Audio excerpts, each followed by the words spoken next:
that dry at the moment. In fact, they've just had the most rainfall since records began, but it's still incredibly hot. Okay, Joy, have you got the knives over there so we can get Jeff starting to cut? We want to piece together how this animal survives the heat, and there's an obvious place to start. The most iconic part of the animal is obviously the hump on the back. Yeah. This is a dromedary, yeah. one hump. One hump. Do you know how I remember that between dromedary and Bactrian? Good. If you look at a camel and you stick your head on the side like that, if you see a shape D, it's a dromedary. If you see a shape B, 2 humps, it's a Bactrian. That'll do. That's all right, isn't it? Yes. I remember that from when I was about 7. Good. The skin of the camel is about 1 centimetre thick, and when the hump is smaller, the skin is thicker because it has to be elastic to allow the hump to expand. I mean, the hump is the most iconic part of the camel, and loads of myths surrounding what actually is in it. I heard it had a big water jug in it. That's right. That's what was originally thought, but that is absolutely myth. Well, so far I'm seeing something that doesn't look very bloody at all. It's just mostly white. That it's fatty tissue. A lot of cells in there that can be filled up with fat.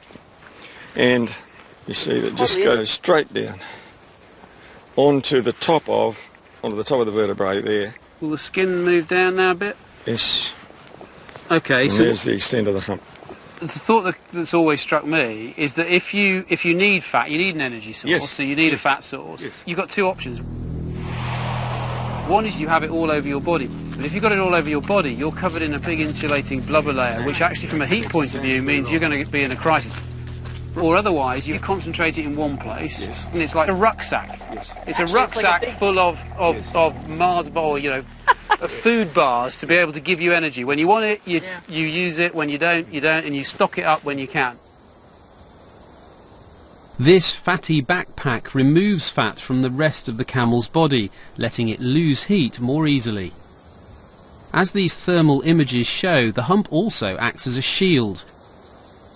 You can see how the hottest white areas are absorbing the heat, protecting the camel's vital organs from the overhead sun.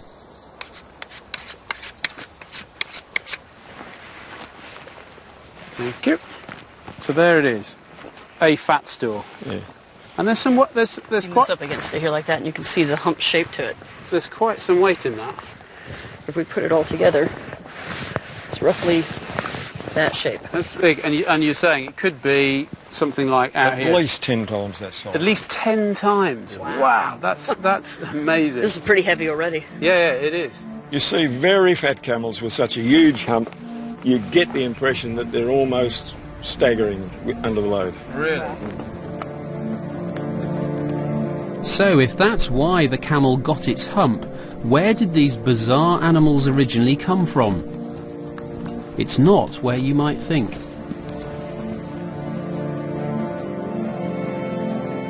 The camel family seems to have emerged in North America between 40 and 50 million years ago. And they all died out in North America, but not before they'd spread down across the Panama land bridge, which just formed about 3 million years ago, to South America, where they gave rise to several species, llama, vicuña, alpaca, and so on. And then spread to Asia, where they gave rise to 2 species of camel, the Bactrian camel, the dromedary. When they arrived in the Middle East and Africa, they came across another important species, man. And at that point, they were domesticated as beasts of burden, as meat animals, as milk animals.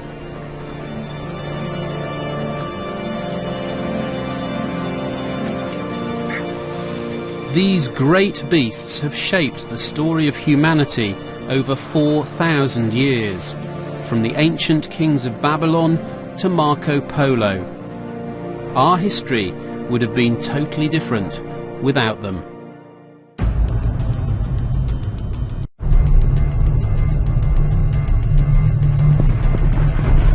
There's something in a wild camel's DNA that makes it possible to domesticate them. Simon Walt has gone to a ranch to find out how to tame a camel. This is Glenda Sutton, record-breaking camel jockey. She's got 18 consecutive wins under her belt. Now this is pretty incredible, but what I find all the more impressive is that all of Glenda's camels were once wild. Okay, Simon, these are my domestic camels here. They're trained and they know what they're doing. These other two here are only a couple of months out of the wild.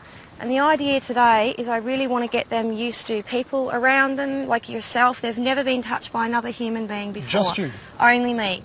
These guys are a lot bigger than you. It's hard to think of you being dominant and everything and Yes. them following your lead. It's the trust issue. That's what I'm trying to do with them. And I don't see them as a large animal. I see their mind all the time. Once you understand their mind, then you can get them to do anything for you.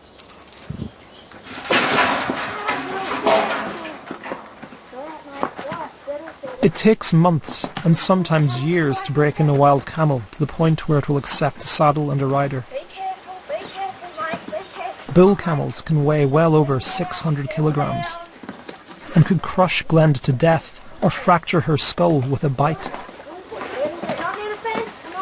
But her main concern is the camel's safety.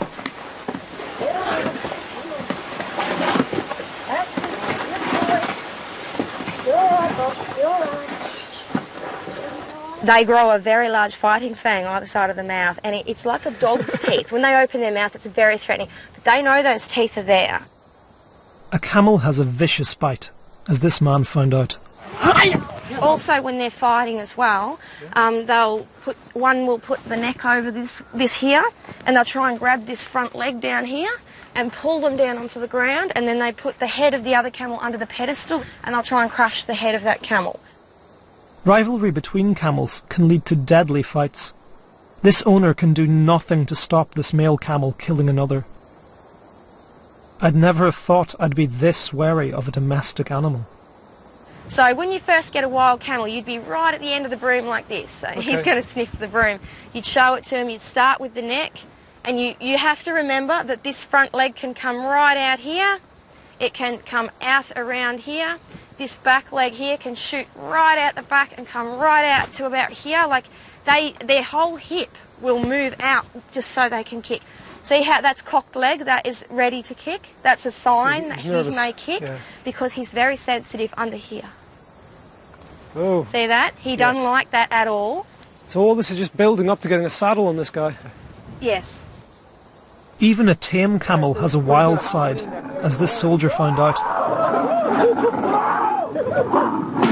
I was looking forward to getting to know Glenda's camels better.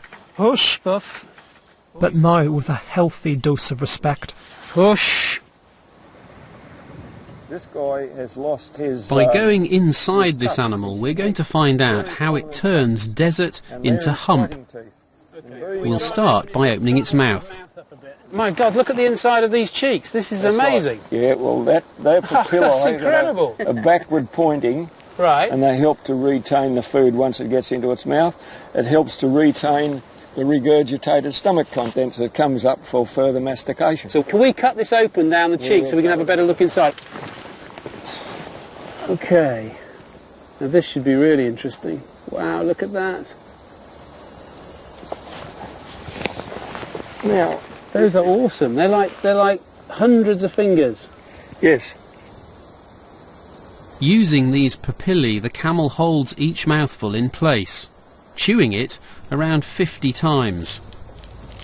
But as well as chewing, camels spend up to 12 hours a day searching for the next mouthful. It's hard to appreciate what extraordinary feeders camels are. Their long neck means they can reach up to trees, and of course they can reach down to graze and grass. More than this, their cleft lip, their top lip, acts as fingers, allowing them to select the most succulent and youngest leaves.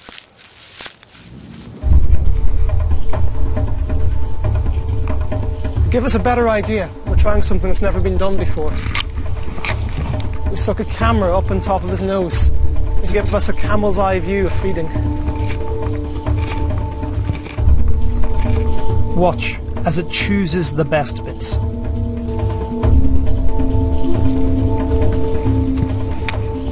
This is fine when there's lots of food, but what's remarkable about the camel is that it can eat over 80% of the plants in the outback, plants that are indigestible to other animals. When drought hits,